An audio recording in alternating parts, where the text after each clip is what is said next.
कोटि कोटि कार्यकर्ताओं के प्रेरणा स्रोत देश के पूर्व उप प्रधानमंत्री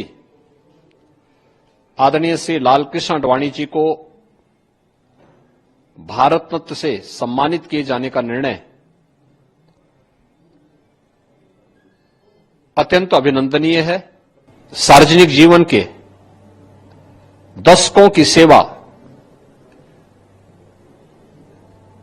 प्रतिबद्धता और राष्ट्र की अखंडता के प्रति अटूट निष्ठा तथा राजनीतिक जीवन में शुचिता व नैतिकता के उच्च मानक स्थापित करने वाले उनके अद्वितीय प्रयासों का यह भारत रत्न सम्मान उनकी उल्लेखनीय सेवाओं को सम्मान प्रदान करने वाला है।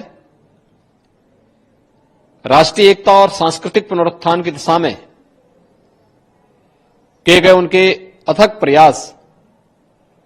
हम सबके लिए अद्वितीय प्रेरणा के स्रोत सदैव बने रहेंगे। मैं इस अवसर पर सरदेव आडवाणी जी को हृदय से अभिनंदन करते हुए बधाई देता हूं और आदरणीय प्रधानमंत्री जी के प्रति आभार व्यक्त करता हूं। मैं भारत रत्न श्री लालकृष्ण आडवाणी जी को उनके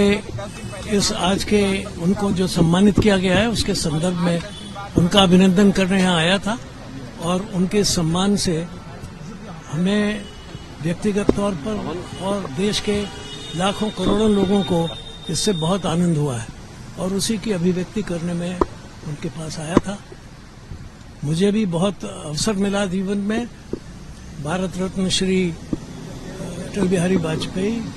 श्री नानाजी देशमुख और श्री लालकृष्ण आडवाणी जी, इनके साथ 70 वर्ष के करीब एक साथ काम किया है और इसकी भी मुझे अपने अंदर बहुत गहन अनुभूति है कि ऐसे लोगों के साथ मुझे काम करता हूं कि भारत में और विशेषकर भाजपा के वो पितामह माने जाते हैं। जैसा उन्होंने कार्य किया है, जिस प्रकार से उनकी सोमनाथ से यात्रा निकली और वह यात्रा का प्रभाव पूरे देश में पड़ा और देश के परिणाम हुआ कि 2 सांसद से आज 303 सांसद भाजपा के हैं। तो ऐसे ऐसे लोगों को ही पितामह के रूप में और ऐसे ऐसे लोग कर्मठ जो रहे आज वो वृद्ध हो गए हैं। यहाँ तक कि उनकी क्षमता नहीं रही कि रामलला के भव्य मंदिर में जो प्राण प्रतिष्ठा उसमें भी नहीं आ सके। तो उनको जो भारत रत्न की घोषणा हुई है ये बहुत अच्छी बात है और इसको ऐसा होना चाहिए उनको, क्योंकि मुख्यमंत्री और प्रधानमंत्री के रूप में जब अटल बिहारी वाजपेयी जी के बाद में इनको घोषित किया गया था प्रधानमंत्री, लेकिन